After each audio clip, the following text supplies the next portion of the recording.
Olá, sejam muito bem-vindas e bem-vindos ao nosso podcast, ao nosso programa de rádio, O Espírito do Evangelho. Aqui é Antônio Campos e você está acompanhando a nova fase do projeto especial de leitura comentada do livro Nosso Lar, que conta com as observações e análise das colegas Sandra Curado e Sandra Rodrigues. A nova etapa está sendo acompanhada por nós desde o capítulo 25, como vocês sabem, quando André Luiz começa a se preparar para trabalhar na colônia espiritual. No capítulo 26, que analisamos na semana passada, ele visita o Ministério da Regeneração, a princípio como observador, mas logo o autor espiritual já está com a mão na massa, como acompanhamos no capítulo 27, o trabalho, enfim. E nesta nova fase do livro Nosso Lar, nós estamos lendo 2 capítulos por episódio. E para não perder nenhum detalhe, inscreva-se em nosso canal no YouTube ou nos tocadores, nos aplicativos de áudio como Spotify, Google Podcast, Apple e vários outros. E não se esqueça que disponibilizamos nas descrições de cada episódio links para a leitura do capítulo e demais textos mencionados no programa. Então vamos lá, começamos o capítulo 28, em serviço, André Luiz em serviço. Aí começa o seguinte: encerrada a prece coletiva ao crepúsculo, que nós já vimos que é um hábito lá em Nosso Lar, Tobias ligou o receptor, a fim de ouvir os samaritanos em atividade no umbral. Justamente, ou fortemente curioso, vinha saber que as turmas de operações dessa natureza se comunicavam com as retaguardas de tarefa em horas convencionais. Sentia-me algo cansado pelos intensos esforços despendidos, realizados, mas o coração entoava hinos de alegria interior, receber a aventura, a felicidade, a bênção do trabalho, afinal. E o espírito de serviço fornece tônicos de misterioso vigor. E quem agora vai estar aqui para o trabalho, está com vigor, é a Sandra Curado. Vamos lá, Sandra. É verdade, Antônio, porque foi exatamente essa frase que me chamou a atenção. O espírito de serviço fornece tônicos de misterioso vigor. É muito boa e merece o comentário. Veja, o interessante é que ele diz o espírito de serviço e não o serviço. Então, fica claro que é a maneira como trabalhamos, não como obrigação ou prestação de serviço, mas sim o quanto nos dedicamos ao afazer, o tanto de amor e doação envolvidos no servir, é que produz benefícios à nossa vida íntima. É dessa maneira que a mente, trabalhando em propósitos divinos, se nutre de vibrações revigorantes. E essa sensação que André Luiz descreve aqui para a gente, de misterioso vigor, é a junção perfeita entre boa vontade e pensamentos elevados em favor do próximo. Muitas pessoas relatam essa sensação de revigoramento depois do trabalho em assistências espirituais ou jornadas de voluntariado, onde seria até normal sentir cansaço físico, mas pela forma amorosa e de doação em que foi realizado, se transmuta em verdadeiras bênçãos para suas vidas. E na questão 888A do Livro dos Espíritos, diz assim: a verdadeira caridade é sempre boa e benevolente, tanto está no ato quanto na maneira de fazê-la. Um serviço prestado com delicadeza tem duplo valor. Um serviço feito com arrogância pode até ser aceito por necessidade, mas o coração mal será tocado.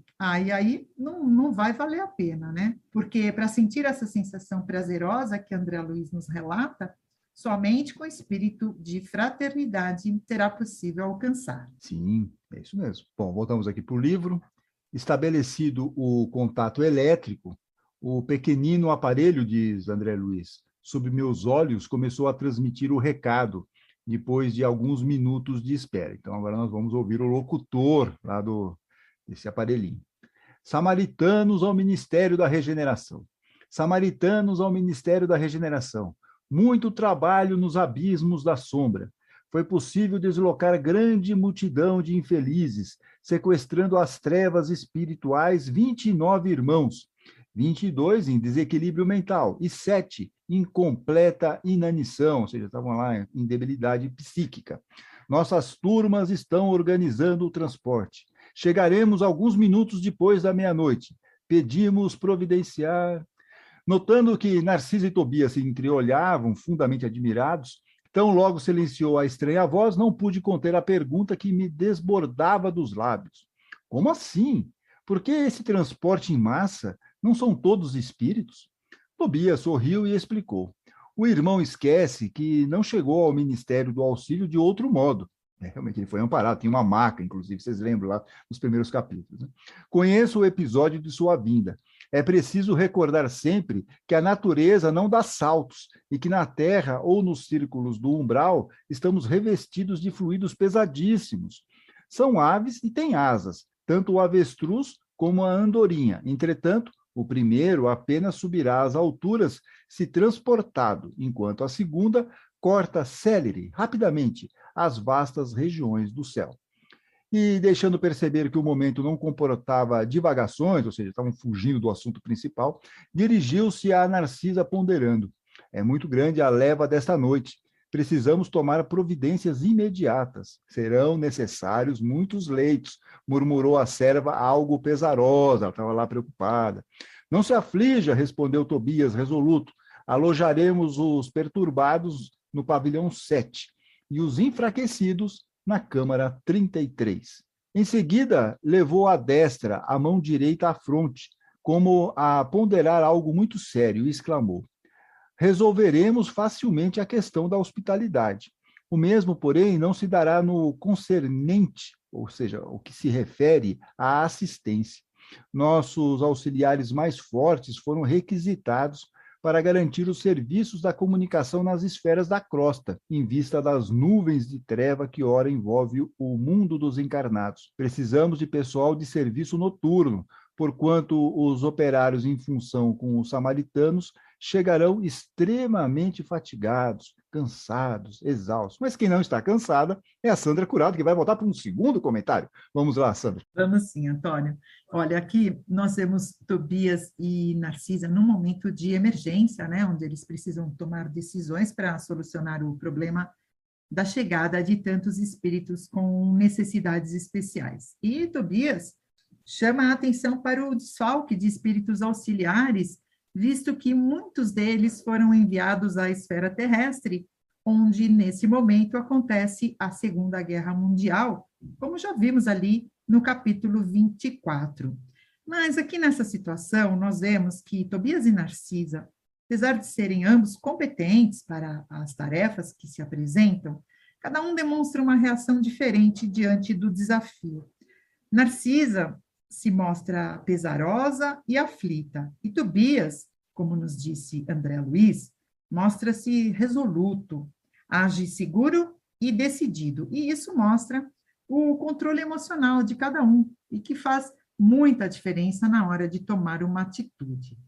Hábitos como o desespero, a impulsividade, a dramatização ou a vitimização não são bons conselheiros na hora de tomarmos decisões.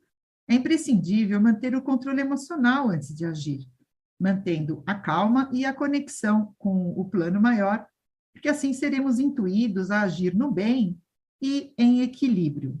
No livro Vida Feliz, do Espírito de Joana de Ângeles, de Divaldo Franco, na mensagem 9, diz assim: mantenha o teu controle emocional em todas as situações.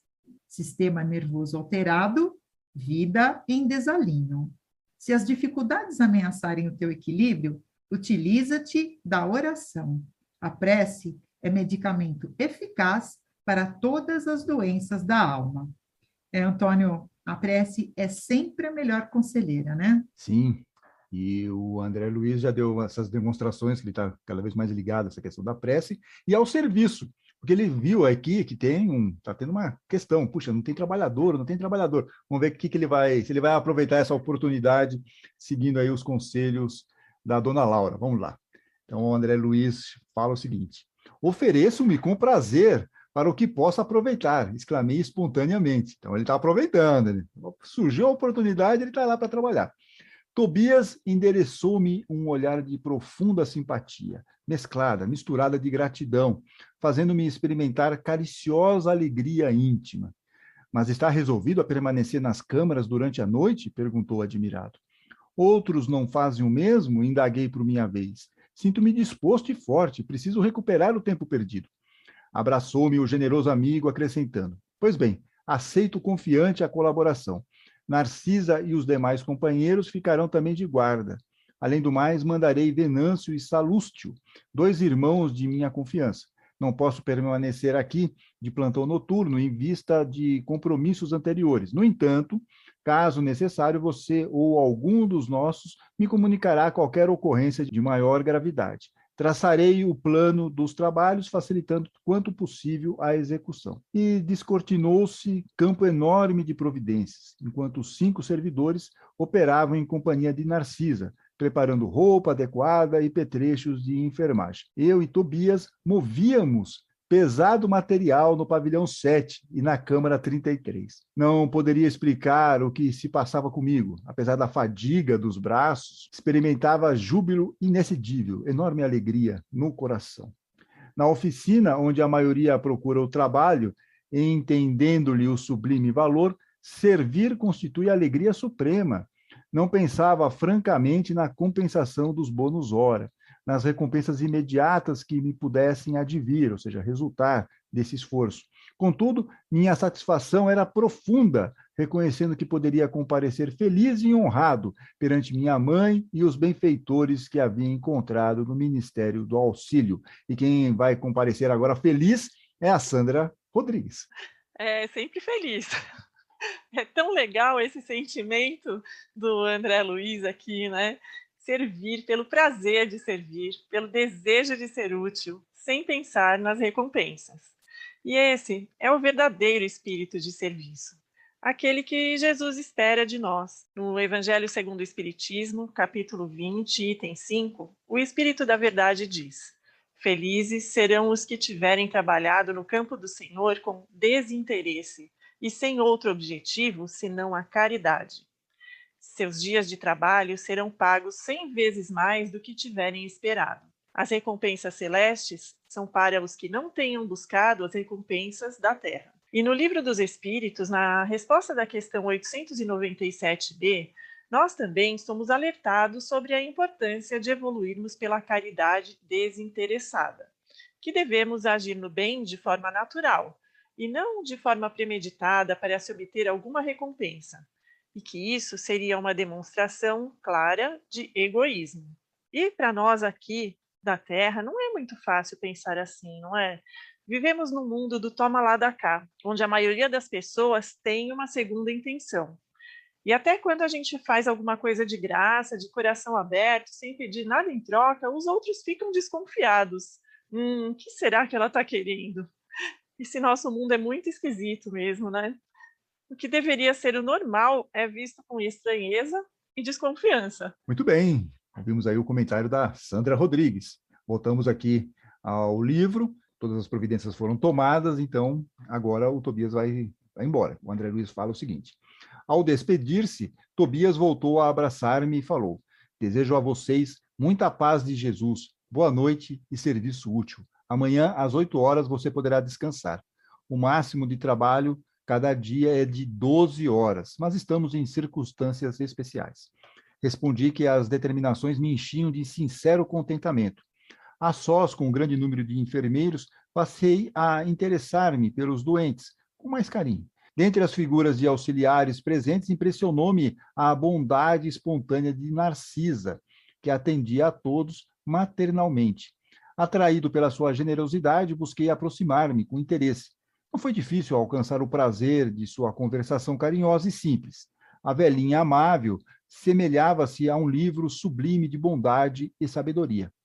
Mas a irmã aqui trabalha há muito? Perguntei a certa altura da palestra, da conversa amistosa. Sim, permaneço nas câmaras de retificação em serviço ativo há 6 anos e alguns meses. Entretanto, ainda me faltam mais de 3 anos para realizar meus desejos. Ante a silenciosa indagação do meu olhar, porque ele está lá, né? O que ela está querendo falar com isso? Falou Narcisa amavelmente. Preciso um endosso, um apoio muito sério. O que quer dizer com isso? Perguntei interessado. Preciso encontrar alguns espíritos amados na Terra, para serviços de elevação em conjunto. Por muito tempo, em razão de meus desvios passados, roguei em vão a possibilidade necessária aos meus fins. Vivia perturbada, aflita. Aconselharam-me, porém, a recorrer à ministra veneranda, e nossa benfeitora da regeneração prometeu que endossaria, ou seja, apoiaria meus propósitos no Ministério do Auxílio, mas exigiu 10 anos consecutivos de trabalho aqui, para que eu possa corrigir certos desequilíbrios de sentimento. No primeiro instante, disse aqui a Narcisa, né, quis recusar, considerando demasiada a exigência. Depois, reconheci que ela estava com a razão. Afinal, o conselho não visava interesses dela, e sim ao meu próprio benefício. E ganhei muito, aceitando-lhe o parecer. Sinto-me mais equilibrada e mais humana, e creio viverei com dignidade espiritual minha futura experiência na Terra. E quem vai nos esclarecer tudo isso que a Narcisa falou aqui para o André Luiz é a Sandra Rodrigues. É isso mesmo. Vamos lá. Nós vemos aqui que a Narcisa estava preparando o seu plano reencarnatório e pediu para reencarnar junto a espíritos queridos, o que para ela parecia uma coisa simples. Mas vejam só a resposta que ela teve da ministra. Que seria possível, mas ela teria que trabalhar por mais 10 anos consecutivos para corrigir desequilíbrios do sentimento. Puxa, 10 anos!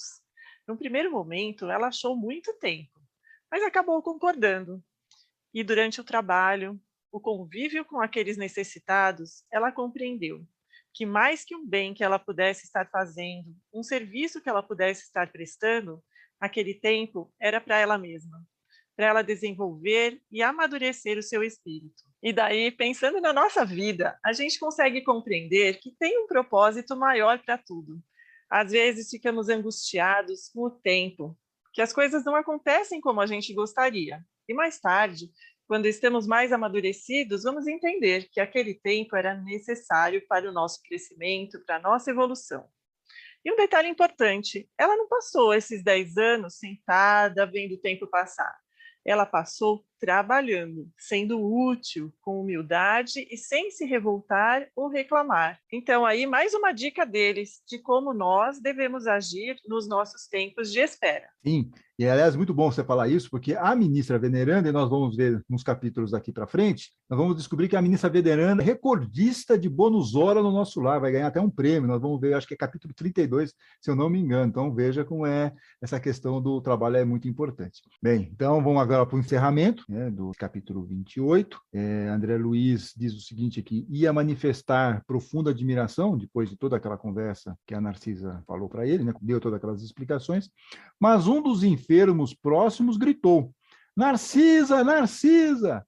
Não me cabia reter, por mera curiosidade pessoal, aquela irmã dedicada, transformada em mãe espiritual dos sofredores, ou seja, ele não ia ficar segurando a Narcisa, sendo que tinha lá um enfermo gritando e precisando de auxílio. E é isso que nós vamos ver agora, a partir do capítulo 29, a visão de Francisco. Aqui já começamos a ver coisas interessantes, novas experiências de André Luiz. Vamos ver aqui umas questões diferentes. Vamos lá. Enquanto Narcisa consolava o doente aflito, fui informado de que me chamavam ao aparelho de comunicações urbanas. Era a senhora Laura, olha a dona Laura aí, gente, voltando, que pedia notícias. De fato, esquecera-me de avisá-la sobre as deliberações, a decisão, né, que ele tomou de serviço noturno. Pedi desculpas à minha benfeitora e forneci rápido relatório verbal da nova situação. Através do fio, que afinal de contas é um telefone, pelo que eu estou percebendo aqui, a genitora de Lísias parecia exultar, ou seja, ela estava com muita alegria, compartilhando o meu justo contentamento. Ao termo, ou seja, ao final de nossa ligeira conversa, disse bondosa, muito bem, meu filho, apaixone-se pelo seu trabalho, embriague-se de serviço útil, somente assim atenderemos à nossa edificação eterna. Lembre, porém, que esta casa também lhe pertence. Aquelas palavras encheram-me de nobres estímulos. Muito bem, Sandra Curado, vamos lá. Quais são os estímulos? Vamos lá. Vamos, Antônio. Não, então, aqui vemos a representação de uma situação muito comum de qualquer mãe aqui da Terra que, preocupada com a falta de notícias do filho, faz ali um contato telefônico. E com Dona Laura não foi diferente. Ela procura o amigo André Luiz, preocupada talvez com o seu estado emocional, vibratório, mas de qualquer maneira, Essa demonstração de afeto fez muito bem a ele. E, aproveitando o contato, Dona Laura diz mais uma vez uma frase de muito impacto a André Luiz: apaixone-se pelo seu trabalho, embriague-se de serviço útil. É interessante, né? Porque é um conselho inverso. Ela não diz procure um trabalho que você goste para se realizar, e sim realize-se no trabalho que se apresentar, doe-se, seja útil onde for chamado, porque desse movimento pode surgir experiências muito ricas, muito gratificantes e aflorar dons que jamais imaginávamos possuir. É aquela famosa frase do capítulo 26, né, Sandra? Quando o servidor está pronto, o serviço aparece. Ou seja, é um movimento contrário, que nem sempre damos atenção e acabamos perdendo grandes oportunidades de crescimento espiritual. E o que me chamou bastante atenção também foi a frase de Dona Laura que veio a seguir: lembre-se, porém, que esta casa também lhe pertence. Bom, tudo que vem depois de uma conjunção adversativa como porém, mas, contudo, indica uma oposição ou restrição ao que foi dito antes. Então, ao meu ver, eu acho que a Dona Laura ela faz um alerta a André Luiz. Apesar de toda a dedicação ao trabalho, é importante que ele respeite seus limites, que concilie trabalho, família, lazer, lembrando que ele é um espírito que ainda necessita de equilíbrio e pode contar com essa família amorosa. E é sempre bom saber que temos para onde voltar, né, Antônio? Sim, para recarregar aí as baterias, como se diz. Não sei se no caso lá, Kardec dizia que os espíritos não se cansavam, né? Mas, como nós estamos em nosso lar, com telefone e tal, umas questões meio humanas lá, então a gente não sabe. Mas é bom a gente ter esse porto seguro, um porto de refazimento.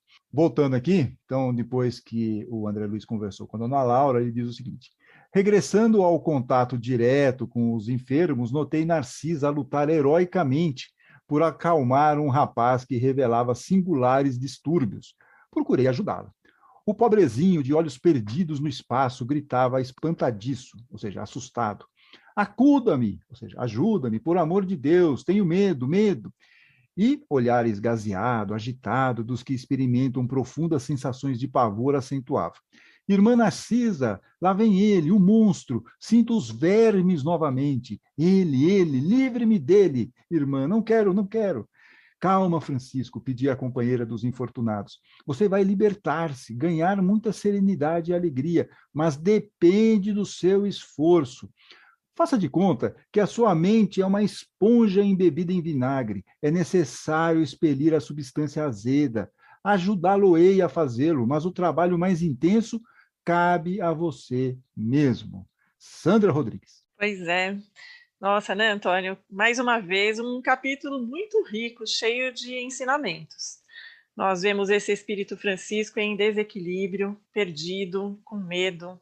E as palavras da Narcisa vêm nos dar mais uma lição importante. É necessário expelir a substância azeda. E o que seria essa substância? Nossos defeitos, maus sentimentos, maus pensamentos, o apego. E nós todos precisamos nos limpar dessas imperfeições. E o mais importante que ela diz é: eu vou te ajudar, mas o trabalho mais intenso cabe a você mesmo. Tem uma citação de um autor desconhecido que vocês já devem ter ouvido e que traduz isso que estamos falando aqui. É assim: conversando com Deus, pedi força e vigor. Deus me mandou dificuldades para me fazer forte. Pedi sabedoria. Deus me deu problemas para resolver. Pedi prosperidade. Deus me deu energia e cérebro para trabalhar. Pedi amor. Deus me mandou pessoas com problemas para eu ajudar. Pedi favores. Deus me deu oportunidades. Não recebi nada que eu queria, mas recebi tudo que eu precisava. Minhas preces foram atendidas. É como eu sempre digo aqui: a maçaneta está dentro de nós. Nós é que precisamos abrir as nossas portas. A espiritualidade vai sempre nos dar força, sustentação para superar e conquistar qualquer coisa. Mas ninguém vai fazer por nós. O esforço tem que ser nosso. Exatamente. O esforço é nosso.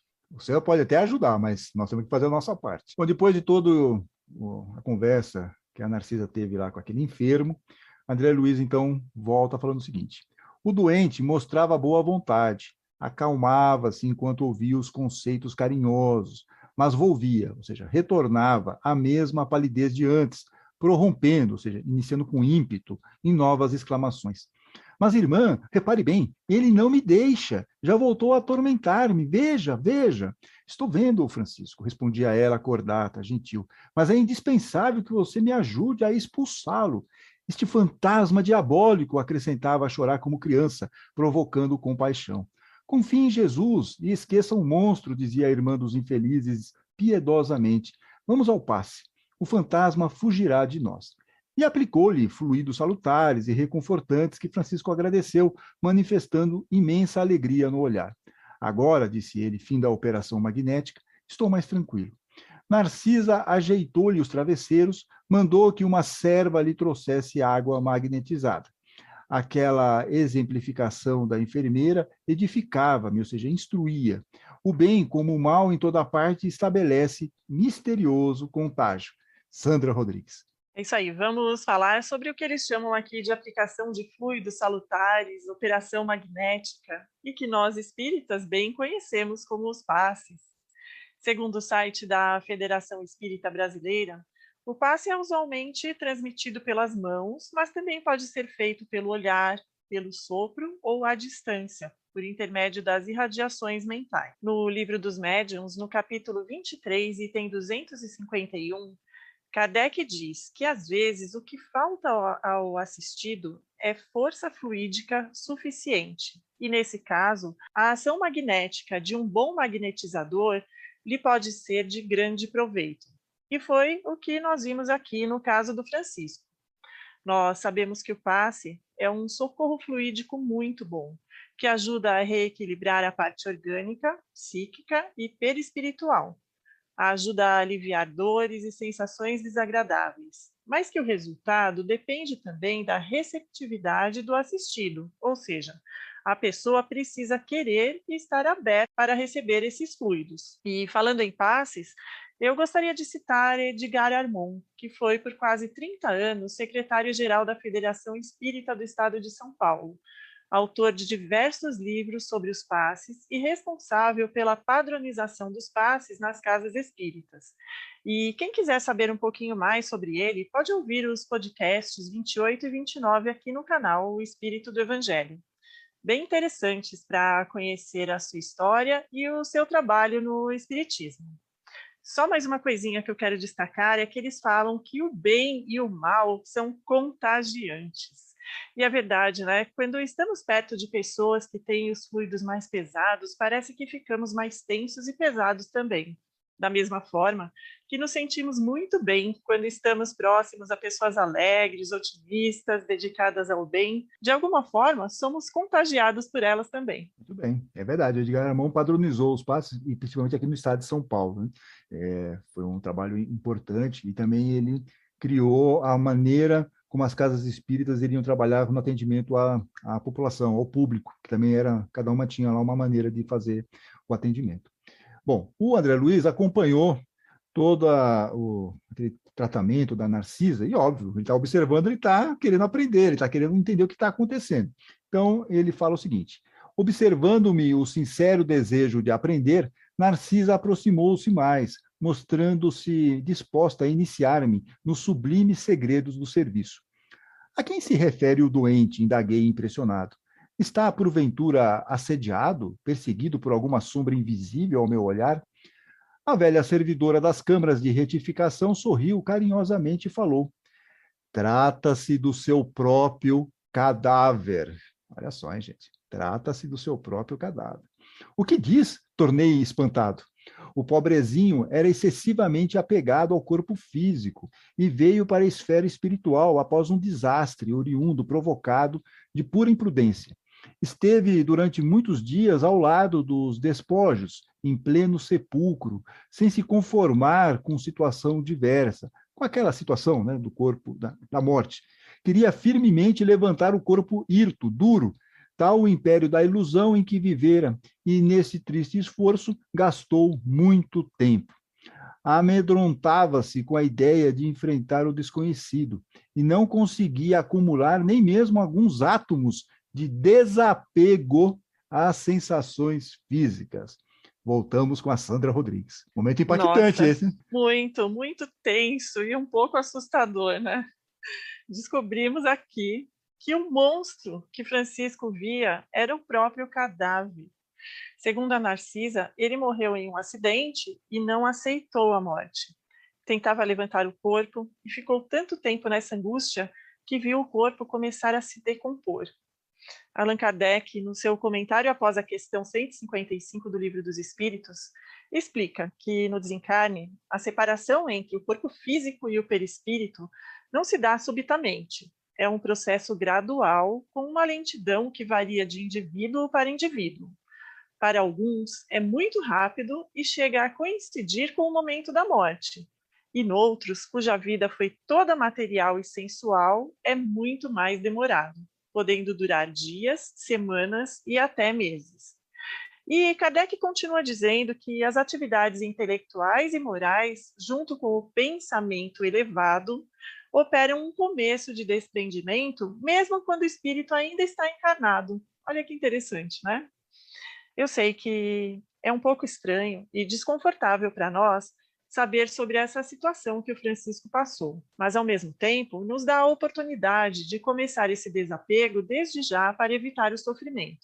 Esse conhecimento da vida no mundo espiritual permite que a gente possa se preparar, só depende de nós mesmos. Paramos um pouquinho para a Sandra Rodrigues fazer um comentário e voltamos para a Narcisa aqui. Não valeram socorros das esferas mais altas, porque fechava a zona mental a todo pensamento relativo à vida eterna, o enfermo. Por fim, os vermes fizeram-lhe experimentar tamanhos padecimentos que o pobre se afastou do túmulo, tomado de horror. Eu quero fazer uma paradinha rápida, falando da questão 257 do Livro dos Espíritos. Tem o ensaio teórico sobre a sensação dos espíritos. E, curiosamente, Kardec fala aqui de um espírito que sentia os vermes roendo o perispírito dele. Kardec fala o seguinte nesse texto. Ora, seguramente os vermes não roíam o perispírito, porque era a sensação que ele tinha, né, que o espírito tinha. Não roíam o perispírito, e menos ainda o espírito, mas o corpo. Como a separação do corpo e do perispírito não estava completa, havia uma espécie de repercussão emocional. E é um pouco o que está acontecendo aqui. Como ele era muito apegado ao corpo, então ele sentia aquela questão, como se ele tivesse ligado ao corpo, mas não havia mais essa ligação, era uma questão, uma repercussão emocional, que ele transmitia a sensação do que se passava no corpo. Repercussão também não é bem o termo, diz aqui o Kardec, pois poderia dar ideia de um efeito muito material. Era antes a visão do que se passava no corpo, ao qual o perispírito continuava ligado, que produzia essa ilusão tomada por real. Assim, não se tratava de uma lembrança, pois durante a vida ele não fora roído pelos vermes. Era uma sensação atual. Então vejam como essa questão do apego, como essa questão de a gente ficar muito preso ao mundo material, isso tem uma repercussão no nosso momento do desencarne. Pode existir essa repercussão. E aí o Kardec, então, nos dá aqui esse esclarecimento, que a Narcisa está, por outros meios, também esclarecendo a André Luiz. Voltamos aqui, então, ao nosso lar, ainda voltando para Narcisa. Então, ela estava dizendo aqui que os vermes fizeram-lhe experimentar tamanhos padecimentos que o pobre se afastou do túmulo tomado de horror. Começou, então, a peregrinar, começou a andar, né, espiritualmente, nas zonas inferiores do umbral. No entanto, os que lhe foram pais na terra possuem aqui grandes créditos espirituais e rogaram sua internação na colônia. Trouxeram-no os samaritanos quase à força. Seu estado, contudo, é ainda tão grave que não poderá ausentar-se tão cedo das câmaras de retificação. O amigo que lhe foi genitor na carne, ou seja, o pai, né, está presentemente em arriscada missão distante de nosso lar. E vem visitar o doente? Perguntou André Luiz. Já veio 2 vezes e experimentei grande comoção, observando-lhe o sofrimento discreto. Tamanha é a perturbação do rapaz que não reconheceu o pai generoso e dedicado. Gritava, aflito, mostrando a demência dolorosa. O genitor, que veio vê-lo em companhia do ministro Pádua, do Ministério da Comunicação, pareceu muito superior à condição humana, um espírito elevado, vamos dizer assim. Deu essa impressão para Narcisa, enquanto se encontrava com um nobre amigo que obtivera hospitalidade para o filho infeliz. Demoraram-se bastante comentando a situação espiritual dos recém-chegados dos círculos carnais, mas, quando o ministro Pádua se retirou compelido por circunstâncias de serviço, o pai do rapaz me pediu lhe perdoasse o gesto humano e ajoelhou-se diante do enfermo. Tomou-lhe as mãos, ansioso, como se estivesse a transmitir vigorosos fluidos vitais, e beijou-lhe a face, chorando copiosamente. Não pude conter as lágrimas e retirei-me, deixando-os a sós. Não sei o que se passou em seguida entre ambos, mas notei que Francisco, desde esse dia, melhorou bastante. A demência total reduziu-se a crises que são agora cada vez mais espaçadas. Sandra Curato. Antônio, aqui nós vemos um grande exercício do amor, né? O pai de Francisco, um espírito elevado, desce nessa esfera abaixo de nosso lar para auxiliar o filho em sofrimento. Eu estranhei um pouco ali ele precisar disfarçar um pouco as emoções enquanto estava na frente do ministro Pádua. Acho que ele tinha seus motivos, mas assim que o ministro se retirou, ele ajoelha-se diante de Francisco, pedindo até perdão a Narcisa pelo gesto humano, e assim, nessa posição, muito emocionado, faz ali uma emanação fluídica ao filho. Mas quando Narcisa diz, deixei-os a sós e não sei o que se passou entre ambos, eu fiquei pensando que aqui eles foram apresentados como pai e filhos na última encarnação, mas não sabemos qual foi a relação deles, né, por toda a existência. E nesse ato de ajoelhar-se, pode ser até que o pai estivesse, talvez, pedindo perdão a ele. Bem, não sabemos o que aconteceu ali. O fato é que, mesmo Francisco não reconhecendo o pai, ele recebeu essa transfusão de amor e esse encontro amoroso lhe foi muito salutar. No livro O Problema do Ser, do Destino e da Dor, de Leon Denis, no capítulo 25, diz assim: como princípio vital universal, o amor proporciona à alma, em suas manifestações mais elevadas e pura, a intensidade de radiação que aquece e vivifica tudo em volta de si. É por ele, o amor, que a alma se sente estreitamente ligada ao poder divino, foco de toda a vida. Acima de tudo, Deus é amor. E o amor cura tudo, né, Antônio? E nós vimos, pelo menos, toda essa questão bem amorosa do pai em relação com o filho lá, né, nesse atendimento. E André Luiz, inclusive, depois desse relato da Narcisa, diz o seguinte: como tudo isso comove, exclamei sob forte impressão. Entretanto, como pode a imagem do cadáver persegui-lo? A visão de Francisco, esclareceu a velhinha atenciosa, é o pesadelo de muitos espíritos depois da morte carnal. Apegam-se demasiadamente ao corpo, não enxergam outra coisa, nem vivem senão dele e para ele, voltando-lhe verdadeiro culto. E vindo o sopro renovador, ou seja, a morte, não o abandonam, repelem quaisquer ideias de espiritualidade e lutam desesperadamente pelo conservar. Surgem, no entanto, os vermes vorazes e os expulsam. A essa altura, horrorizam-se do corpo e adotam nova atitude extremista, que nós vimos agora há pouco aquela frase aqui do Kardec, lá no Livro dos Espíritos, que é a questão 257, ele esclarece bem isso. Livro dos Espíritos, questão 257. Segue aqui Narcisa. A visão do cadáver, porém, como forte criação mental deles mesmos, atormenta-os no imo, no fundo da alma. Sobrevêm perturbações e crises, mais ou menos longas, e muitos sofrem até a eliminação integral do seu fantasma. Notando-me a comoção, ou seja, André Luiz estava bem impactado com aquelas informações novas para ele. Narcisa acrescentou: graças ao Pai, venho aproveitando bastante nesses últimos anos de serviço. Ah, como é profundo o sono espiritual da maioria de nossos irmãos na carne. Isso aí fica mais preso ao mundo material do que ao mundo espiritual. Isso, porém, deve preocupar-nos, mas não deve ferir-nos. A crisálida, a lagarta, cola-se à matéria inerte, mas a borboleta alçará o voo. A semente é quase imperceptível, e, no entanto, o carvalho será um gigante. A flor morta volve, ou seja, volta à terra, mas o perfume vive no céu. Todo embrião de vida parece dormir. Não devemos esquecer estas lições. e Narcisa calou-se, sem que me atrevesse a interromper-lhe o silêncio. Mas eu vou interromper o silêncio da Sandra Curado, para o último comentário aqui da nossa leitura dupla, 2 capítulos. Vamos lá, Sandra. Vamos sim, Antônio. Olha, a Narcisa, aqui nesse final, né, ela resume todo o capítulo, mostrando que todo o sofrimento de Francisco nasceu da sua própria autoobsessão, ou seja, de suas criações mentais que o aprisionavam nesse tormento vicioso.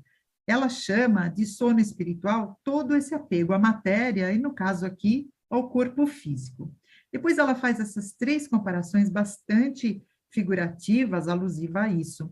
A primeira, né, da crisálida e da borboleta, que representa a necessidade do apego material, da dormência própria dos primeiros estágios evolutivos do espírito, que serve para seu fortalecimento e posterior transformação. A segunda comparação é sobre a semente do carvalho, que um dia será uma árvore gigante, mostrando toda a potencialidade latente do espírito, que um dia será pleno. E a terceira comparação é da flor, que mesmo depois de morta, o seu perfume ainda vive, mostrando que, mesmo após a morte do corpo físico, o espírito prossegue em sua evolução.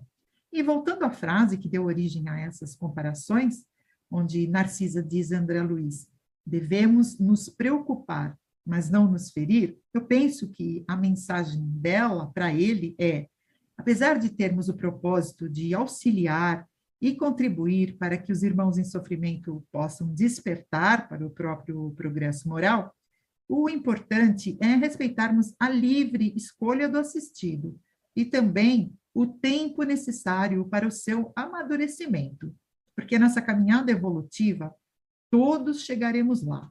Cada um no seu tempo, claro, mas todos chegaremos. Antônio, para finalizar, eu acho que a gente deveria frisar que todo esse sofrimento de Francisco, que nos causou tanta aflição, uma hora vai passar, né? Ou melhor, já passou, né? Com certeza ele já está bem. Porque com essa assistência amorosa dos espíritos benfeitores e com a sua própria boa vontade, com certeza ele se libertou dessas amarras, porque a providência divina ampara sempre, né? Senão fica parecendo que ele vai ficar preso assim ad eternum nesse transe auto-obsessivo. Eu acho isso. Com certeza, todos nós vamos ter chances de reparar, né, de nos melhorarmos, né? Tem tudo isso, a justiça divina ela nos permite ter essa certeza, e está acontecendo aí com o Francisco, né? Até que achei até curioso, eles falaram que ele veio à força, tiveram que pegá-lo à força. Então veja que não foi uma coisa muito simples, mas mesmo assim o plano espiritual está lá, não parando. E isso é apenas um item de tantas coisas que nós estamos vendo nessa nova fase de André Luiz em serviço. Realmente está imperdível essa nova fase aqui do Nosso Lar. No próximo episódio nós vamos ler mais 2 capítulos do livro Nosso Lar. Vamos ver o capítulo 30, Herança e Eutanásia. O tema é bom. Veremos uma briga por herança e também uma eutanásia motivada por interesses financeiros. E atenção, hein? Capítulo 31, gente. Vampiro. Esse é o nome do capítulo. Capítulo 31. Vampiro. Acompanharemos uma tentativa de invasão ao nosso lar. Olha, 2 capítulos realmente muito interessantes. E nós aguardamos, nós 3 estamos aguardando vocês na próxima quarta-feira para mais um episódio do Leitura Comentada do livro Nosso Lar. Até lá. Fiquem bem, fiquem com Deus.